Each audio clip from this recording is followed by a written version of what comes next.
Olá! No vídeo de hoje nós vamos tratar de um tema importante que diz respeito aos alimentos. Normalmente as pessoas me perguntam se, quando a guarda compartilhada é estipulada, o pai deixa de ter a obrigação de pagar alimentos. Isso não é verdade. Normalmente, quando se estipula a guarda compartilhada no Brasil, estipula-se também um lar de referência.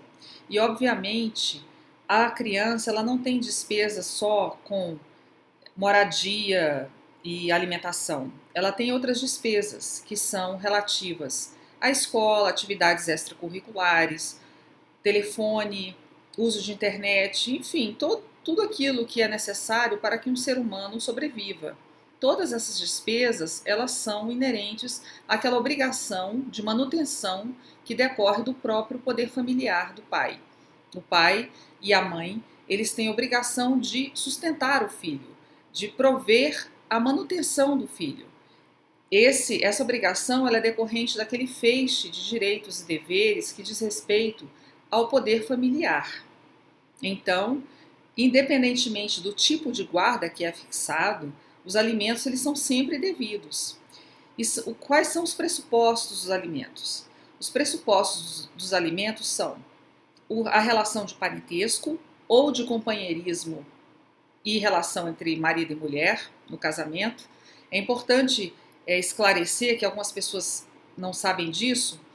A relação entre marido e mulher e entre os companheiros numa união estável não é uma relação de parentesco, mas é uma relação que dá ensejo, sim, à obrigação de alimentos pela lei. A relação de parentesco é um dos pressupostos do surgimento, do nascimento dessa obrigação. Quais são os outros dois requisitos? A necessidade de quem pede e a possibilidade de quem dá. A necessidade do filho menor de idade que não trabalha, ela é presumida. Ele tem a necessidade de receber alimentos de ambos os seus genitores. A possibilidade ela é verificada caso a caso. E aí, de acordo com essa possibilidade, se estabelece a quantidade, o valor, o quantum que é necessário mensal para sustentar aquela criança, aquele menor. Agora, é claro, as possibilidades elas variam, a capacidade de contribuir ela varia de acordo com o pai. O pai e a mãe eles são sempre obrigados a dar esse sustento. Agora, a quantidade, o valor mensal que é atribuído depende da capacidade do alimentante. O alimentante ele vai dar ao filho o status que sua capacidade financeira permite. Esses pontos, rapidamente, ou seja, que a obrigação de alimentar, ela independe do tipo de guarda, porque essa obrigação de manter o filho, de contribuir para a manutenção do filho, ela decorre do próprio poder familiar. E o poder familiar, ele não se altera com a separação do casal, seja por dissolução de união estável, seja por divórcio. Então, uma vez que essa obrigação ela se mantém independentemente da situação entre os companheiros, entre os cônjuges, porque o filho é menor e ele tem uma necessidade presumida de sustento por ambos os pais, nada obriga, a lei não obriga que esse valor seja pago em dinheiro, em valor monetário para ser administrado pelo outro cônjuge. É possível se estipular os alimentos in natura. A lei, inclusive, prevê isso, o Código Civil prevê isso. O que é isso? É você pagar diretamente as despesas do menor. Eu entendo que quando se é estipulado alimentos in natura, facilita a questão decisória sobre a escolha de atividades extracurriculares para os filhos, de escola em que o filho vai estudar, porque às vezes há divergência se a escola deve ser laica, se a escola deve ser religiosa.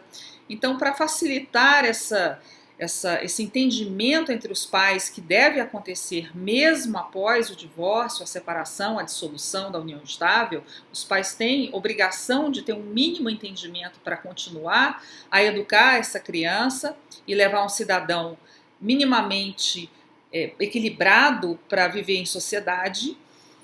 Então, eu entendo que os alimentos fixados de uma forma in natura permite que haja um maior poder decisório daquele e uma maior participação, um maior envolvimento com o cotidiano do menor daquele pai que presta alimentos. É diferente de você simplesmente depositar um valor em dinheiro na conta e não tomar conhecimento do que vai acontecer, e você participar, você fazer um contrato com a escola, por exemplo, fazer um contrato de atividade extracurricular e participar da vida do filho, participar do processo decisório da vida do filho.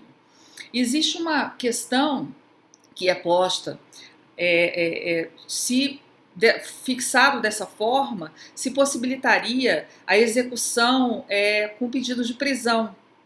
Eu entendo que se possibilita sim, inclusive na minha prática já aconteceu de eu propor execução com pedido de prisão em casos de fixação de alimentos in natura, quando não há a obrigação cumprida pelo genitor que se obrigou a cumprir essa obrigação in natura.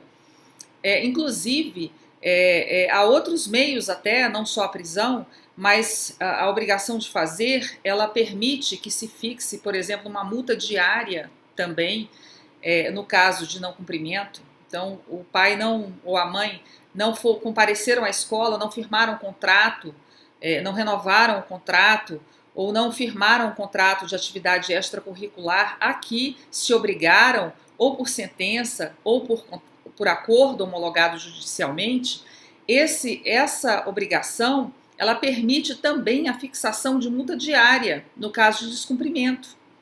Então, pelo contrário, além do pedido de execução por prisão, com pedido de prisão, existe também a possibilidade de se pedir um astrente, como se fala em direito, ou seja, uma multa diária no caso de descumprimento.